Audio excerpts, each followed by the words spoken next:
I'm gonna go ahead and share my screen. Oh, let me enable it. Sorry. Okay, go ahead, Bella. Thank you.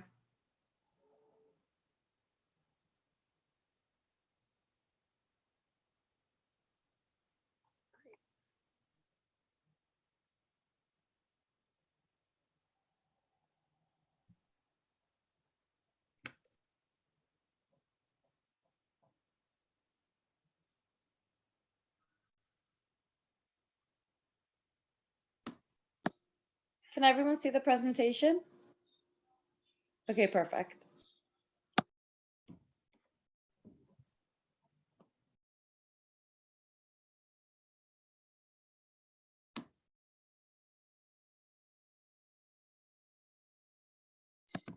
Okay, so we're gonna get started. We're proudly presenting Katie Jordan, Director of Retail for Retail and Commerce Insights for the NRF.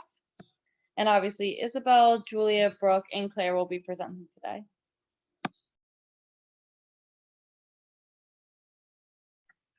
All right, I'll be starting off with Katie's education history.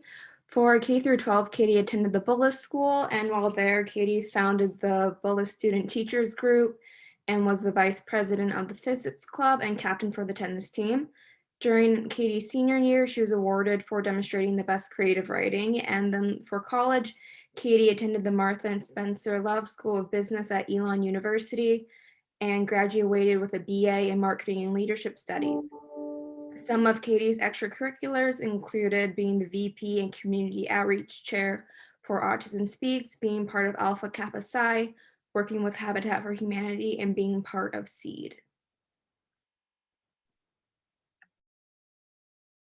So a little bit about her career history. As Claire had said before, she's the co-founder and chair of community outreach for the Elon chapter of Autism Speaks. Autism Speaks is an organization that advocates for and spreads awareness about the autistic community and was started in 2005. And her time in that position was 2006 to 2008. And then shortly after, she became the online marketing communications intern for the Smithsonian Institution, which we probably know about the multiple museum locations under that organization.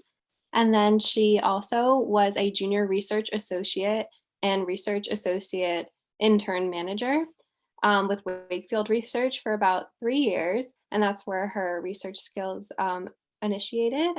And then she finally landed at the National Retail Federation, first as a research coordinator, and then moved up to manager, and now is director. And for a few of Katie's skills and specialties, we found that they are online marketing, marketing research and analysis, public speaking, proficient with PowerPoint, Excel, HTML, and current social media channels. So here are some of Katie's NRF contributions. In August of last year, Katie participated in the NRF's podcast, Retail Gets Real, talking about the impact of the pandemic and shifting baby boomers towards digital shopping habits. And then as part of a webinar in September of last year, Katie discussed the 2020 National Retail Security Survey with the Vice President of Physical Security with Lyft and with the Director of Regional Security for the Americas with Levi Strauss & Co.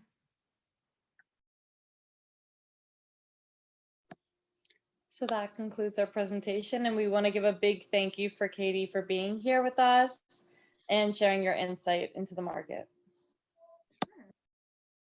Wow, well, thanks, guys. I forgot I had done a lot of that stuff. That was lovely for me to see. Next time I apply for a job, can I bring you guys along with me? That was great. Okay, well, I might be a little bit repetitive with some of this, but hello, everyone. I'm Katie Jordan, Director for Industry and Consumer Insights at the National Retail Federation. I've been with NRF for almost 6 years now. I have almost a decade of experience in market research, and I'm here to give an overview of what I do and how I use data to help out the retail industry. So first off, for those of you who aren't familiar with NRF, we are a retail trade association. We're based in DC, and we advocate for the people, brands, policies, and ideas that help retail thrive. As part of that, we conduct research around a variety of topics and issues. So we provide insights to our membership base for advocacy efforts, the economy and workforce, and consumers. I personally dabble in all 4 of those areas, but my portfolio is primarily focused on member benchmarking and consumer trends. So to dig into this a little deeper, I wanted to explain just a few examples from each bucket of research that I just mentioned so you can really understand our role. So first, let's touch on the economy. For the past 5 years, I'm sure you've all heard headlines along the lines of something like, "It's a retail apocalypse, retail is dead." But in fact, those of us who live and breathe this industry, we know that's actually a false narrative, and it's clickbait. It's not based by facts or data. So if you were to look at historical retail sales, you would see that retail is not only alive, it's actually thriving, even given COVID, believe it or not. And it's grown nearly 4% consistently over the past 5 years.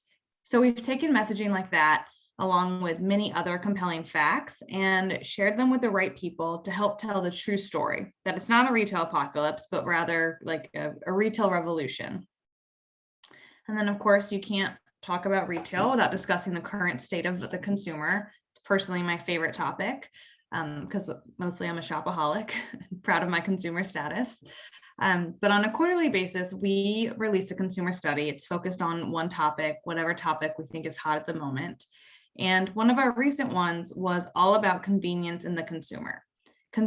Today they face a lot more pressure when it comes to their time than what they're used to. So we asked consumers to indicate which activities were taking more of their time. And you really learn that it's everything, whether it's family or work, school, commuting, or even shopping. People are just spending more time on these parts of their lives. And because of that, it's changing how they shop. So for one thing, convenience is becoming more of a premium. 52% of consumers in the US say that at least half of their purchases are influenced by convenience. Even more notably, nearly everyone has backed out of a purchase because it was inconvenient. I'm sure all of you on this call have done that at least once in your life. But what really stood out to me when I looked at this analysis is that things like price and quality are definitely top of mind for shoppers. If you ask them what's most important to them, it's going to, of course, be one of those 2 things. Very few actually list convenience. But if you ask them what changes their behavior or what causes them to lose interest in a potential purchase, it's convenience that closes the gap. So findings like this have been very beneficial to our members. It makes them alter their marketing strategies or things on the back end like logistics. Another example is a benchmarking report that I create every year to assist with our advocacy efforts. It's about organized retail crime. It's actually one of the presentations that was just mentioned in that slideshow that I had done. And we found that retailers don't feel supported enough by federal law enforcement with this problem. In fact, 62% believe a federal law is needed. So NRF's lobbyists and our government relations team, they will head to the Hill armed with stats like these to fight on behalf of retailers and to get them what they need. And then that same report showcases some stats that retailers will use to benchmark themselves against either their peers or their competitors. So, for example, they might bring our report to their boss and say, hey, a large portion of our competitors are increasing their budgets this year. If we don't also do this, we're going to lag behind. So they're making actual business decisions based on our insights. So that's probably one of the most fulfilling parts of our role. But now that you understand what we do, I'll try to explain how I got here. So as you already know, I went to school at Elon University, North Carolina, where I got my business degree. And my junior year really stands out to me because that's when and how I figured out what I wanted to do. I always thought I would end up in advertising, but that fall semester, I was taking a market research class and a sales class at the same time. And I very quickly realized 2 things. The first was that I was the only one, seriously, the only one of all of my friends that did not like the sales course. They were all thriving in it, and I very much was not. And more importantly, I realized that I was also the absolute only one who liked my market research class. I really enjoyed it. I thought it was interesting. So it kind of hit me. I thought, well, I'm the only one who likes this very specific topic. Maybe this means something. So in that course, we did an actual case study. And when I was getting ready to graduate, I sent that case study to a DC-based market research firm, Wakefield Research, and applied for an entry-level position. I was lucky enough to get the job, and I started there just 2 weeks after graduation. It's a very, very small firm, or actually it was at the time, of course, now it's grown quite a bit. But so working on a small firm certainly comes with its pros and cons. The cons are that it can certainly be very stressful at times with so few people to manage every aspect of every project that comes in. But for pros, I learned so much. As one of you already mentioned, that's really where I learned the market research field. I had the ability to work on every single team for every phase of a project. I really learned the ins and outs of market research and client management. I was also asked to manage and kind of revamp our entire intern program, so I gained experience there as well. Then, after 3 years at Wakefield, I actually got a call from an old Wakefield superior who had left Wakefield about a year earlier and had moved to NRF. She was starting a research team at NRF completely from scratch, like no research portfolio, no research team, nothing. And she asked me to join her to get that off the ground. And, as you can imagine, that was a bit scary. It was quite the risk, but it's been both the most challenging and also rewarding experience of my career so far. We've spent the past 6 years really building out NRF's research portfolio. I started as a coordinator, and I've grown over the years into a director where I am today.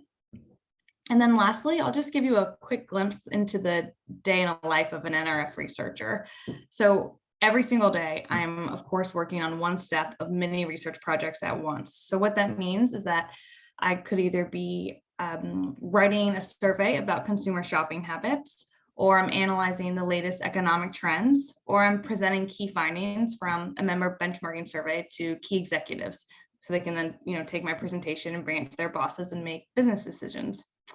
But what I always try to do without fail, if my schedule permits, is around 2 o'clock, I grab another coffee that honestly I probably shouldn't have. It's usually my third or fourth by then. And I catch up on industry news, because I really believe that staying educated is imperative to being a good advocate of the industry. But that's me, that's my story, that's what I do. So I'll stop there, I'll open it up to you all and answer any questions that you might have. Wow, thank you so much. So I know a lot of our students are part of, have been a part of the National Retail Federation's conference in New York City. So a lot of our students have been involved in that. Can you talk to us a little bit about if you have involvement in that and what the impact of the National Retail Federation conferences, what that is kind of all about? Absolutely. So yeah, so those of you who have been, you know that it's huge. Every year we bring in over 30,000 people to the conference. So I'll tell you, the city of New York loves us because their tourism budget, their money, they just get so much that one week. But it is the place to be for retailers and vendors.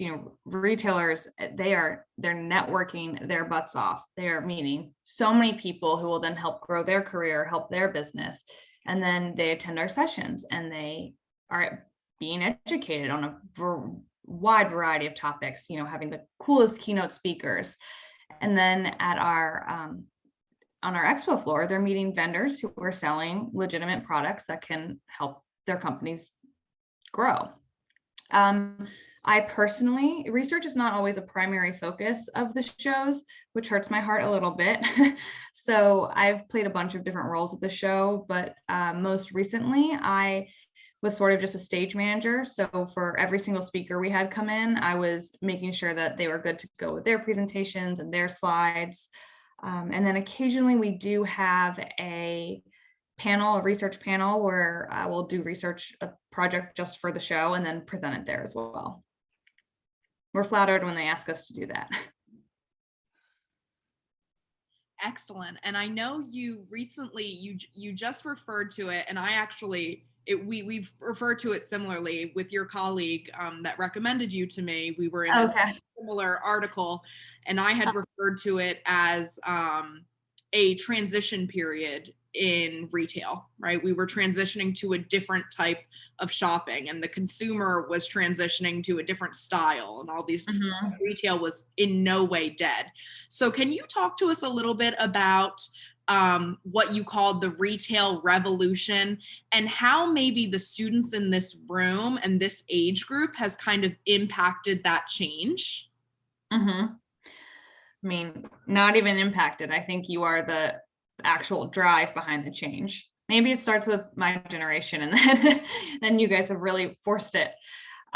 So, of course, it's all about online shopping. The biggest misconception that the media is getting right now, they think that first of all, they think that Amazon is killing retail. Fun fact, Amazon is a retailer. They cannot kill retail. Also, online shopping is not killing retail, because from where a retailer sits, a sale is a sale. I can tell you, Nordstrom's does not care if you're buying from their store or from their website or from your mobile phone. They still make money from it. So, it does not affect them. So, yeah, of course, there's been such a big shift, first from just moving online with the big internet boom years ago, and slowly but surely all these stores catching up to it. And then it's become kind of what I mentioned with convenience. So now it's not just having an online presence. It's, well, do I have a mobile app? Is it a good mobile app? What's the checkout process like? What's our return process like? There's consumers now have the ability to do all the research they want, and they have every option available to them. So you really have to be at the top of your game. And then I would just say with COVID, it's obviously been very horrible for the industry in many, many ways, and just obviously the world. But one thing I think it's done is, for a lot of companies that were slow to adopt things like buy online, pick up in store, they were forced to. They were like, well, if we want to survive, it might not be ready, but we're going to roll it out. And it's that's good for them. Now they have it, and they were able to get more older boomer shoppers who were using BOPUS, who they would have lost otherwise, who will now probably continue using the more high-tech shopping features. Thank you, Katie. So I think you're basically saying technology, technology, technology, and convenience. So Yes. We've changed the game. Our generations have changed the game. We need technology and we need convenience, right? We need options. Awesome. So I'm going to introduce one of our students, Miss Cami Height, to ask you a question.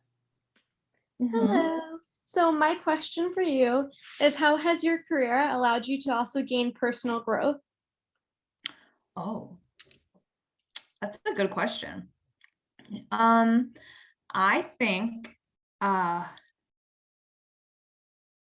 two things kind of stand out to me. The first is, with all of the networking, you just start to learn there are just so many people in the world who aren't like you, but that you can still just gel with very, very well, and therefore create great business projects and decisions out of. I think that's been a really exciting thing to learn. High school and college, you're kind of surrounded with a lot of people just like yourself, and you pick and choose your friends, but in the workplace, you don't get to do that. So that's been very rewarding. And the other thing I would say is just confidence. It's very scary going straight from college into your first job, or from your first job into your second job. It's a scary world, but once you kind of start growing and get the good feedback from your boss, you really start to realize, hey, maybe I can do this. Maybe I do understand this. And the confidence is very nice as well. Thank you. Yes, thank you. That was a great question, Cami. I'm now going to introduce Julia. She has a question for you as well. Julia Ebrens. Hi, thank you again for being here today. Of course. So my question is, do you think, given your research experience, that the sustainability trend will be a catalyst for positive change in all sectors of the fashion industry? Yeah, I see Juliana nodding. That's a great question. We actually just launched a survey about that this week. So yes is the answer. It is similar to what I was saying, where how consumers have everything at the tips of their fingers. They can do the research. They can find out what the sustainability practices are of your brand, and consumers care. We actually know that Gen Zers care a lot about their morals and about what your company believes in, not just the product you provide. So yes, it is huge. And along with convenience or buy online pickup in stores, it's another thing that retailers really need to make sure that they are on top of, and that they actively put messaging out there so you all know what their stance is, and you might be more likely to choose them because of that. Great. So 2 questions off of that. So one, you mentioned sending out surveys. Is there any way that our students can sign up to be a part of those consumer surveys? Or how does that work?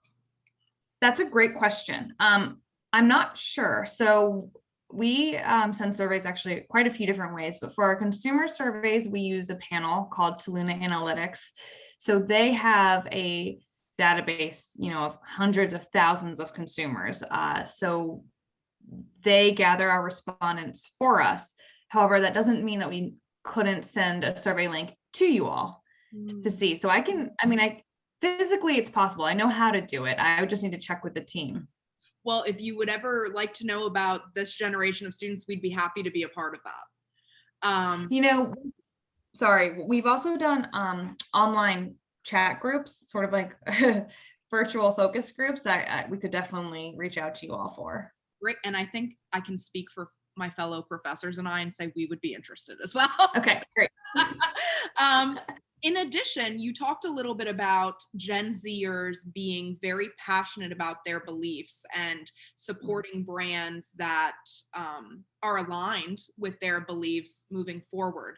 What is your stance, or what are you seeing by ways of diversity, equity, and inclusion happening across retail right now? And what brands are kind of excelling, or how is retail excelling? And what are the struggles that you see still happening in that area? Yeah, that's also a great question. Obviously, with everything that's happened this year, everyone's eyes have been opened. And I would like to think that across the board, everyone is now at least trying to make things right.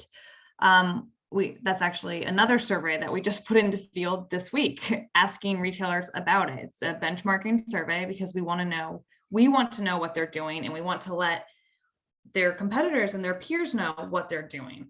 If the data shows that, hey, we're completely revamping our hiring process and we're going to hire X% minorities, period, and the other companies aren't, that's not great. They need to know that. We've also talked to them about, similar to the sustainability, put your message out there, put it on your homepage. Not just when something happens, it should be a part of your, who are we? What's our brand about? Absolutely. Great point.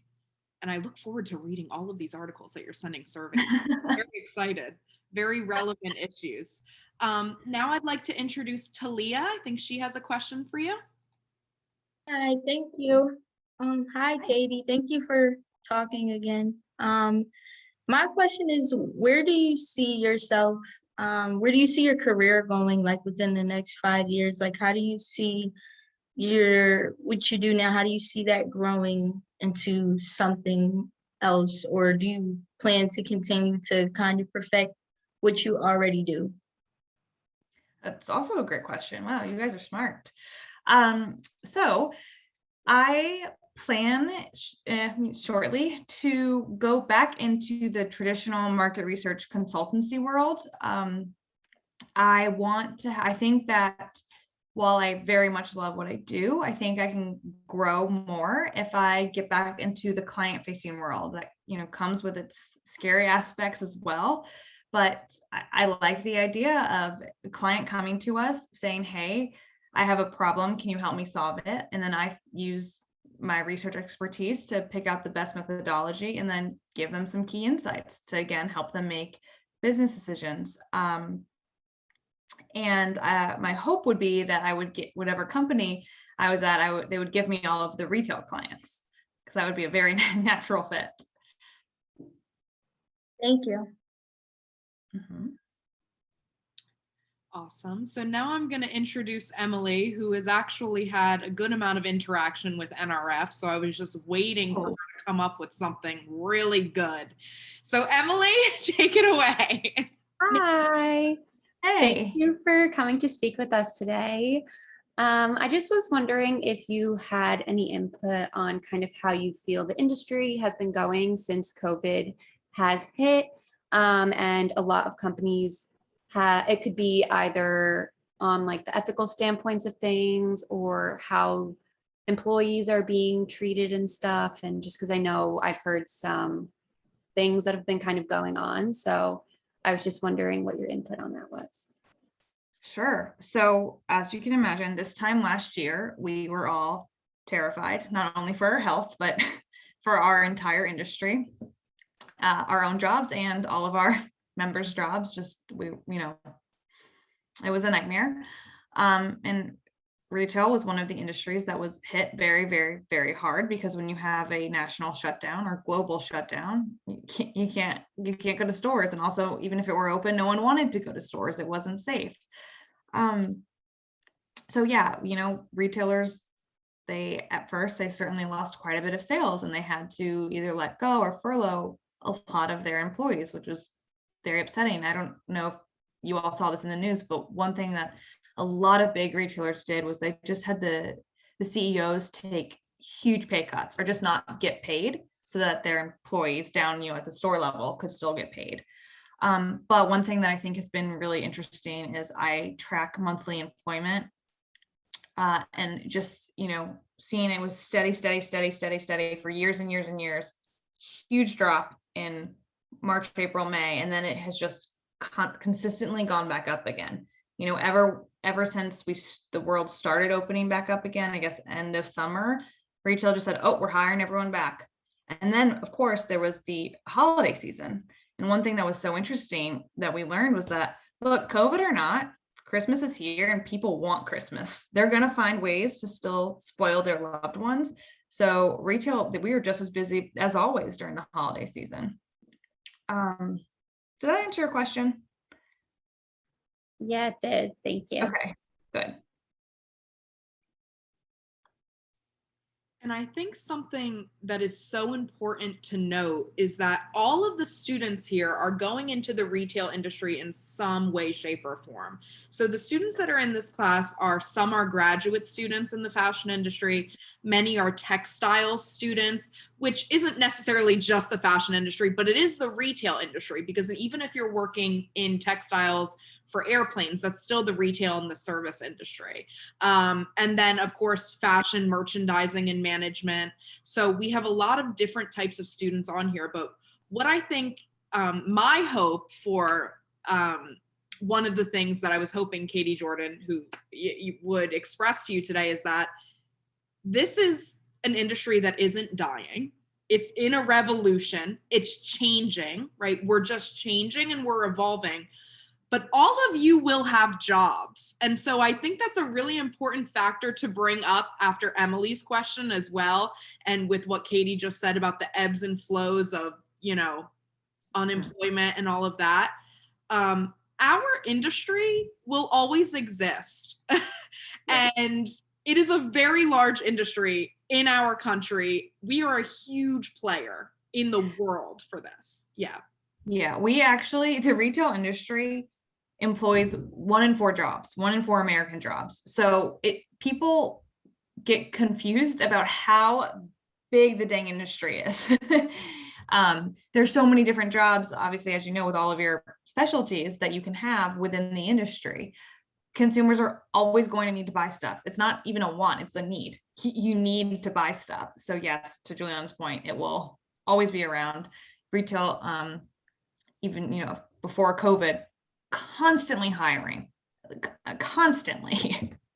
Now, can you talk to us, Katie, a little bit about, the economic impacts on our industry and jobs? So I oftentimes tell my students, and you know what, I probably read this from you, to be very honest. I've read that there have been, in election years, the way consumers spend change, that there's a change during election years. There's also a change based on, there was a change in how we spent our money and how we were consuming based on economic conditions, based on times of the year. Like you mentioned, we spend more money around the holiday time. But also, I almost forgot where I'm going with this question, but also how does who we kind of, without it becoming political, who we vote for changes the dynamic of retail in our country. And I say that not to take sides, but just to have the students that have often, many of them just voted for the first time. Oh, yeah, election, so many of them. So how does a vote and a leader, or even individual leaders, impact retail? So like tariffs, taxes, imports, exports, how does that affect the retail industry? Yes. Well, there's a few things. So, right, whether or not you vote for Trump or you vote for Biden, there's turmoil, right? It doesn't, especially this year, it's been a aggressive year. There's been a lot of anger, and so that scares people. So that can certainly hurt consumer confidence, which hurts the industry. If we think there's a lot of tension, we might think, oh no, what's happening to our country? Is there about to be another depression? Like, people are going to stop spending. We definitely saw some dips with that throughout the year, and we see it actually every election. People are just a little cautious. And then, yes, so depending on the administration, they try to put certain policies into effect or try to change policies. And that's where our advocacy team really gets involved. From a research perspective, that's usually hard because that's all reactive. We cannot predict what's going to happen. So I didn't really work on these projects, so I can't speak to them specifically, but a few years ago, because of Trump's tax plan, we did do a tax reform project, and we were, scrambling to gather data on that. And then we quickly brought it to the Hill, and we were like, here are our thoughts. Same with the minimum wage. We've done a lot of that. Overtime, we've done studies on that. All of these things, like you said, really impact the industry as a whole.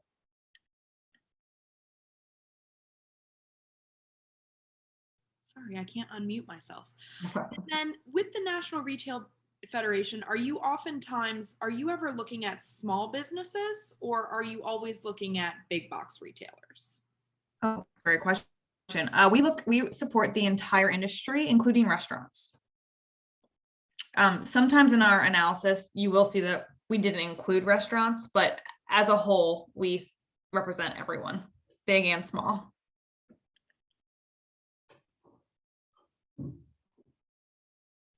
I just saw Logan kind of going, ooh, when I asked that question. So I'm kind of asking questions to inspire the students' thoughts.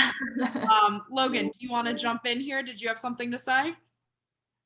Hi, yes. As soon as you said that, I was thinking about that the whole time of what you covered, because I do own a e-commerce crystal shop on Instagram that I started because of the pandemic, in fear of not having a internship last year.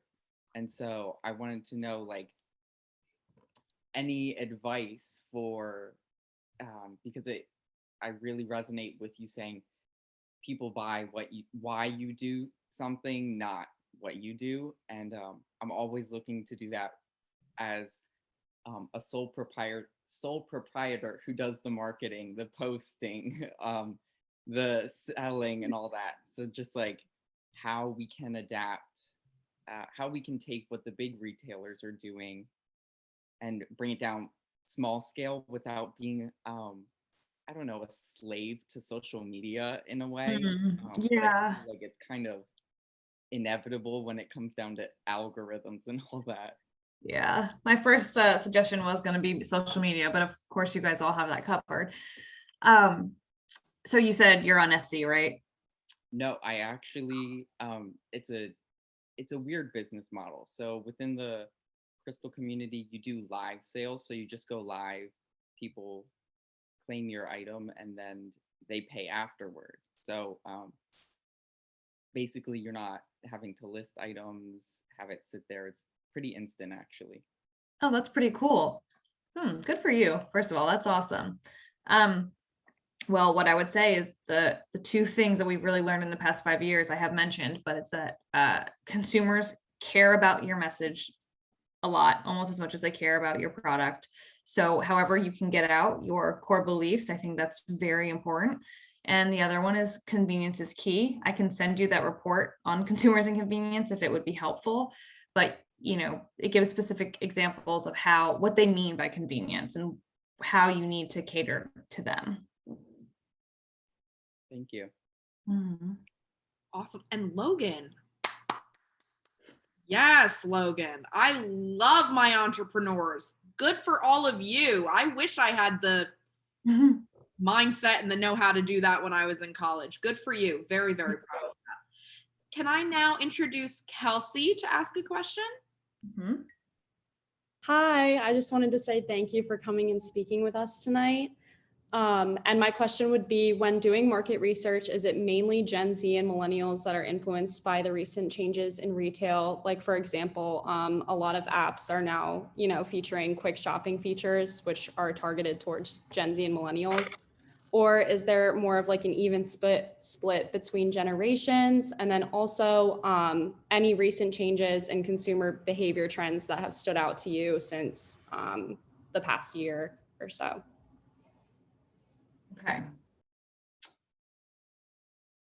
So first of all, I would say that both of my answers kind of are actually one, because what I would have said before I heard your second question was that originally I certainly would have said it's millennials and Gen Z that have completely driven this change, and I do still believe that.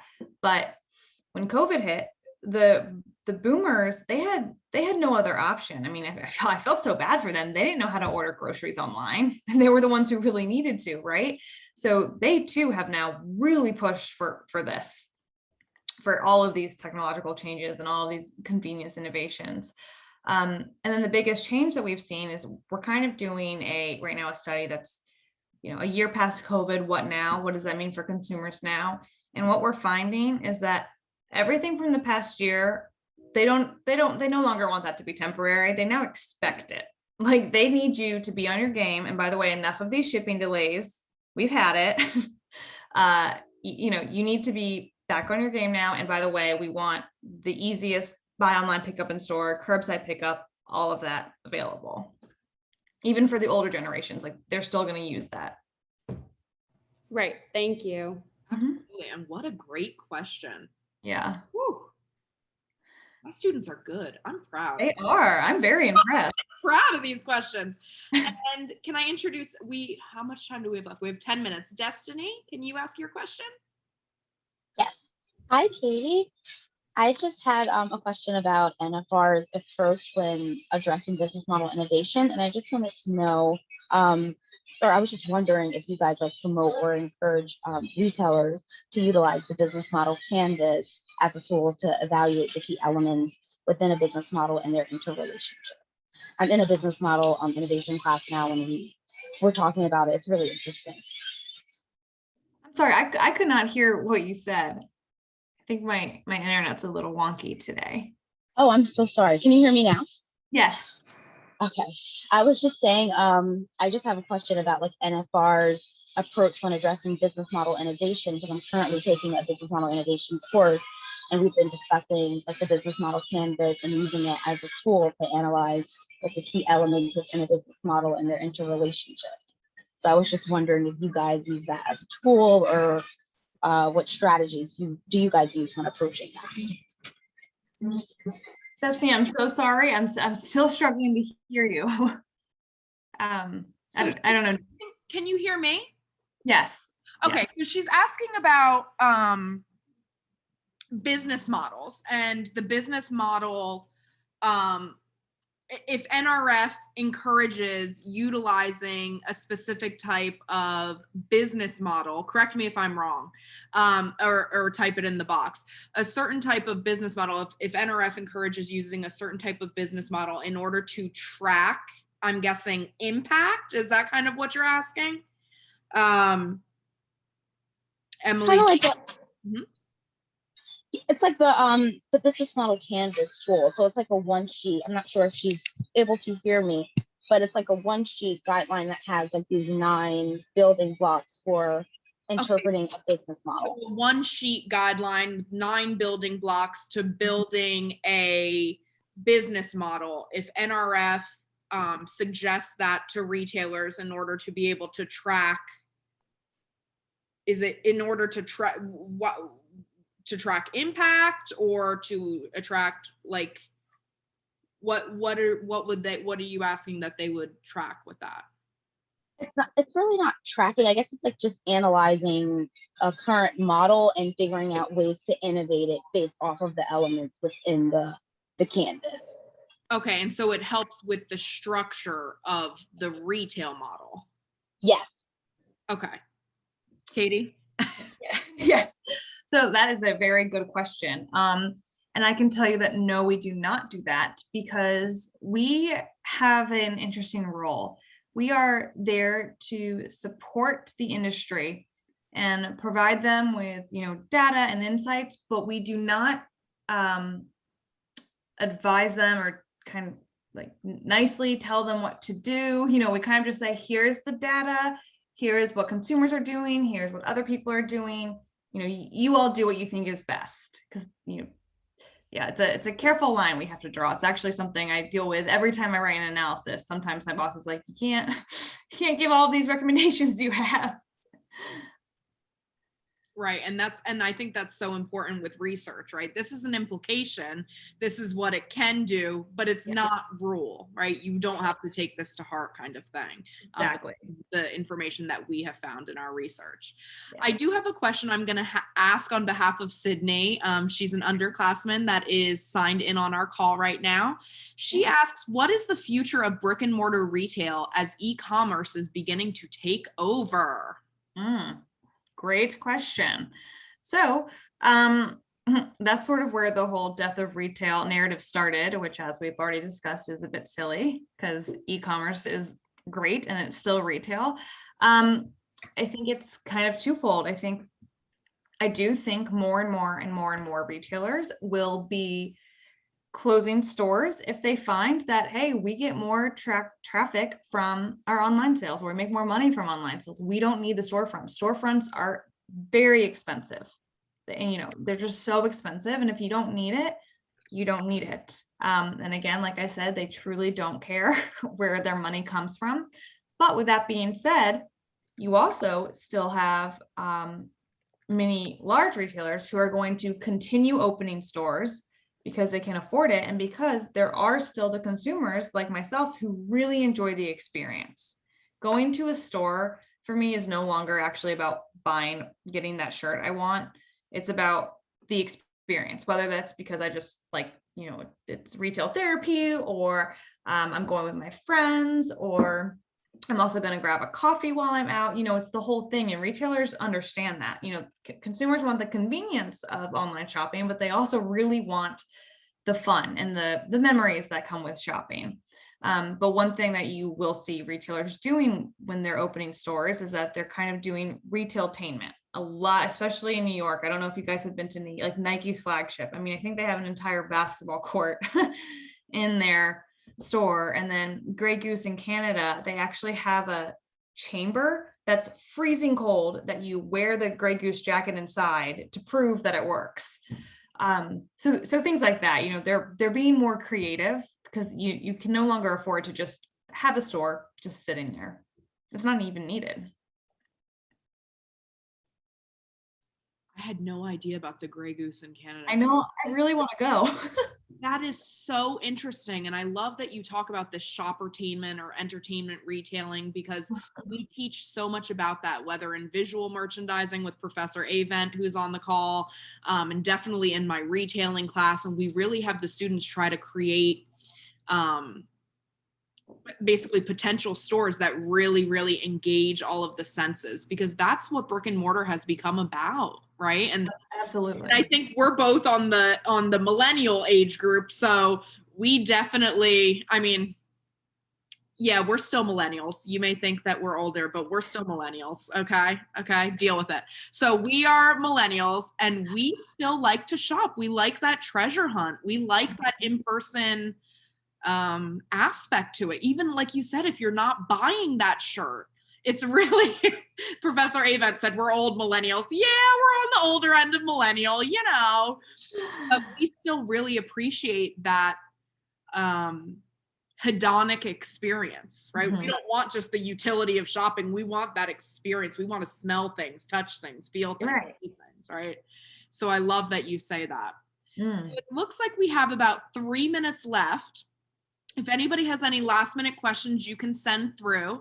But in the meantime, I'm going to ask Katie if it is okay for one of our introducers, Julia, to take a picture of us on the screen so we can put it on our Instagram, if that would be okay with you. Absolutely.